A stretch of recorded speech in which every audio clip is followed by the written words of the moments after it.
Today's title, How to Express Your Creativity. Here we go. Hi, this is Yasuyo. I'm Life Soul Designer. Today's topic is Creativity の生み出し方です。ゆこちゃんお願いします。はい、お願いします。はい。今日は、クリエイティビティをどうやって生み出していけばいいんだろうねっていう話をしたいんですけど、はい。自分のまずクリエイティビティイコール多分自分を表現するっていうところになると思うんだけど、なんか自分を表現するって結構ちょっと怖かったりしませんか？そうなんですよね。そこに怖さが出るんですよね。で、怖さの原因っていうのが、多分大きく分けてそうね3つぐらいに分かれるかなと思うんですけど、一つはやっぱ自分の出すものなんてなんか大したことないからというその自分自身の自己評価の低さっていうところがまず引っかかる点の怖いなと思うところの一つと、もう一つは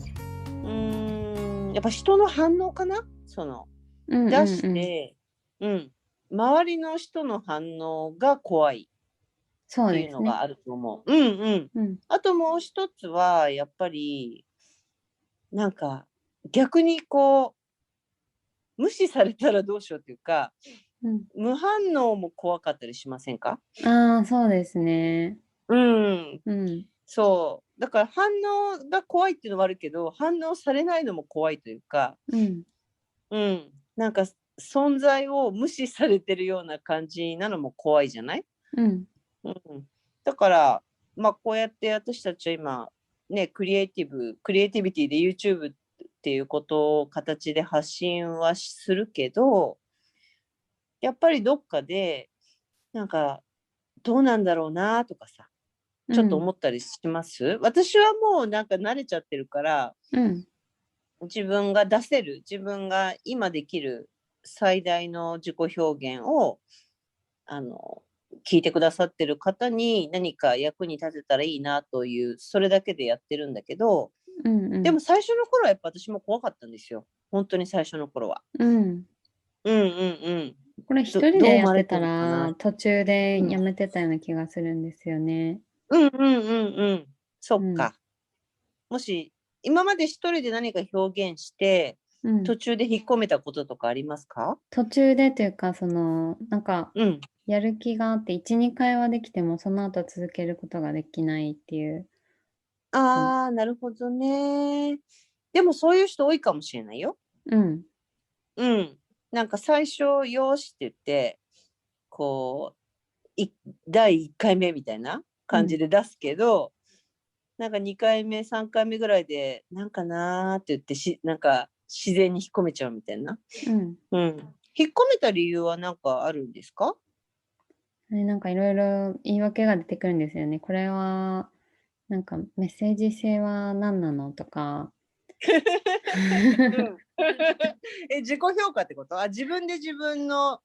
評価が始まっちゃうってことなのかな？とかなんか言い訳です。なんか本当になんだろう、うまく言えないけど。でも引っ込める理由を探して、引っ込めるみたいな感じ？なるほどね。でもなんかそういう今聞いてくれてる人もそういう人って多分すごい多いと思うんですよね。だから何か表現してみたいなって思ってたとしても、やっぱり一度はチャレンジしてみるけど、なんかやっぱやめたみたいな、その理由を何かしら見つけてきて、やっぱり引っ込めてしまうっていうのはあると思うんだけど、でも今日はそうですね、自分の表現方法っていうのは実はなんだろう、こうやって私たちみたいになんか自分から始めて自分で作ってそれをこうやってメディアサイトに出していくっていうのも一つなんだけど、そもそもその普段のコミュニケーションでそこからもう自己表現って本当は始まってるじゃない？はい。うんうん。だからなんかそこからなんじゃないかなってやっぱり思っていて、うん。うん、その日常会話とか人と自分の意見を発するとか、こ私はこう思うんですっていう、その私はこう思うっていうのがやっぱり自己表現の始まりだと思うんだけど、うん。やっぱそこができてないのに、その自分のやりたいことを表現していくっていうのは、ちょっと難しいんじゃないかなと思うんですよね。ああ、なるほどね。うん、同じことだから、それの延長線上みたいな感じなんだよね。うん。大事な、結局何を表現していきたいのかなっていうところがわからないと、うん。このクリエイティビティって生まれないので、うんうその、んうん。なんていうの、普段自分がどうしても気になることだったり、なぜかそこに対してはこう、いろんな感情が湧き上がるなみたいなものっていうのが、自分の人生にとって結構引っかかるポイントだと思うんですよね。うんううん。んうん。で、特にどっちかっていうと、その、これ嫌だって思うやつの方が意外になんか私の中では引っかかって、それがクリエイティビティのエッセンスになってることが多いかもしれないですね。例えば、うんと、みんなと同じ働き方なんて絶対嫌だとか、うんうん。なんうん、こう同じみんなが就職するから私も就職しなきゃいけないとか絶対嫌だとかさ、うん。なんかそうやってこうみんなと同じことをやらされるのにすごい抵抗してきたので、若い時。うん。うん。で、そこからじゃあ、それを反転させて、それが嫌なら、じゃあ何がいいのってやっぱいつも聞いてたっていうか。うんうんうん。うんうんうんうん。嫌なのははっきり分かってる。でも何がいいのかは分からない。うん。だけどやっぱ結局、何がいいのかは嫌なのの反対側だから、うん。なんかそうやって自分はその嫌なことからいいことを考えていくところからクリエイティビティって生まれてきたなと思っていて。うん。うんうん。なので、このクリエイティビティの生み出し方は、なんか逆にさ、なんかこう、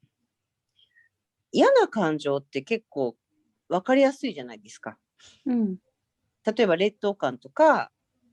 なんうんか自うん。分なんてダメだみたいな、うん。そういう感情ってこう、浮き彫りに出やすいというか、キャッチしやすい感情だと思うんだけど、はい。なんかその感情の、じゃあそれが嫌ならどうなったら嬉しいんですかみたいなところが自分が作り出していきたい、なんかエッセンスになってくるのかなと思っていて、うん。ジョコちゃんだったら、もっと私は自分が話したいことを話していきたいみたいな、その、このつまらないこの話は嫌だみたいなところがあったから、その英語っていうところにたどり着いて、それが結局今、いろんな活動につながり始めたっていうところになると思うので、うん。この嫌な感情からクリエイティビティを生み出すきっかけにしていくっていうのは、もしかしてすごくやりやすいかなと思うんですけど、うん。うん。なので、皆さんがこう、劣等感ってやっぱコンプレックスだったり、自分が勝手にここすごいコンプレックスなんだよなっていうところがあったりすると思うんだけど、うん。案外自分がコンプレックスだと思ってることが、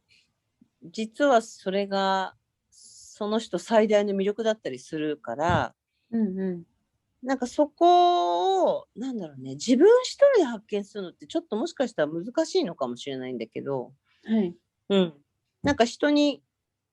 クリエイティビティを生み出す、もうすでに生み出してる人はいいと思うんだけど、なんか生み出したことない人で何が自分の魅力なんだかわからないっていう人は、ちょっと人に聞いてみるといいんですよね。うん。うん。例えば、私がじゃあ、純子ちゃんのどこが魅力を感じるのかって言ったら、あの、自由に楽しく、日本語を、なんていうのかな、英語に変えることに喜びを感じてるし、日うん、本語で喋ってることを、どうやったら英語に、こうやって英語に変えたらいいよね、みたいなことを、なんだろうな。そこを心から楽しんでやってるっていうところがやっぱり魅力的で、うん、うん、うん。で、本人は、なんか別に、それは自分が好きでただやりたくてやってることなんだけど、うん、なんかそこのエッセンスって、すごい多くの人が喜ぶ場所だし、うん、あの、表現すればするほど、たくさんの人が喜ぶよねってやっぱりずっと思ってるから、うん、うん。なんかそうやってこう、自分は大したことないと思ってるんだけど、周りはそこがすごい魅力的だよねって思ってる場所ってきっと、皆さんにもあると思うんですよね。うん、うん、うん。でも多くの場合、自分のことってやっぱり大したことないなってやっぱ思っちゃうケースの方が多いので、うん、うん、勝手にこう自分の出すもんなんてまだまだだしとか、うん、自分の持ってる才能なんて大したことないしっていう誰かとなんか有名な人と比べてるのかもしれないんだけど、うん、なんか勝手にそう思ってることって結構あるので、うん、なんかぜひそこをこう引き出してくれるようなお友達でもいいし、なんかそういう、なんだろうね、セッションとか、なんかそういうことで自分の良さをこう人から改めて聞いてみるっていうことも、このうクリエイティビん、ティを生み出していく中でうん。すごい大切かもしれない。うん。なんか、自分が何か作り出したものが、自分うん。の子供みたいなものだから、それをはい。出して、傷つけられたくないみたいなうん。言ってる話も聞いたことがあったんですけど、ああ、あのね、本当にこれって、自分のことを傷つけることができるのって、やっぱり自分しかできないんですよね。うんうん、うん。だから、自分の作品を自分で傷つけることしかできないって言えばいいのかな。うーん、なんか周りが傷つけてるように見えがちだけど、うん、自分がジャッジメントしてるからね、その自分で生み出したものを。はいはい。うん。そう。だから、なんかそこに気づくってすごく大切かなと思います。だから自分がやることなんて大したことないよねっていう言葉の一つ一つが自分を小さく小さく傷つけていて、うん、うん。それがすごい苦しいというか辛いことだから、うん、なんかどんなものが生み出されたとしても、なんだろうね、褒めるっていうか、や、それを生み出そうとした自分を認めてあげるってことができるようになってくれば、傷つくことっていうのはなくなると思うんですよね。うん、うん、うん、うんうんうんうん。だから自分で生み出した作品が、その、多くの人に受け取ってもらえたら嬉しいけど、でもまず自分が受け取ってあげるってことが一番最初で、うん、うん、自分が自分の生み出した作品を誰よりも愛しく思えるっていうところからやっぱ始まるんじゃないかなと思うんですけどね。うん、うんうんうん。それができないと、やっぱり、いつも、こう周りの反応が気になっちゃうし、うん、うん、自分が自分の作品を、愛しく思えないっていうところが全部引っかかってくると思うので、なんかそこの自分がやることすべてに対して、なんか成長を共に楽しんで、いつでも今出せる自分の生み出せるものを自分がまず誰よりも好きになってあげるってことをできるようになると、クリエイティビティの種ってどんどん育っていくと思うので、うん。ここかな、やっぱり。うん。だからはい。傷つけることができるのは本当に自分自身しかできないので、そこを今日は一番分かってもらえたらいいかなと思います。はい。はい、ありがとうございます。Okay, so we provide intuitive consulting content here. If you like it, please click like and subscribe buttons. Also, write down some comments, please. Thank you.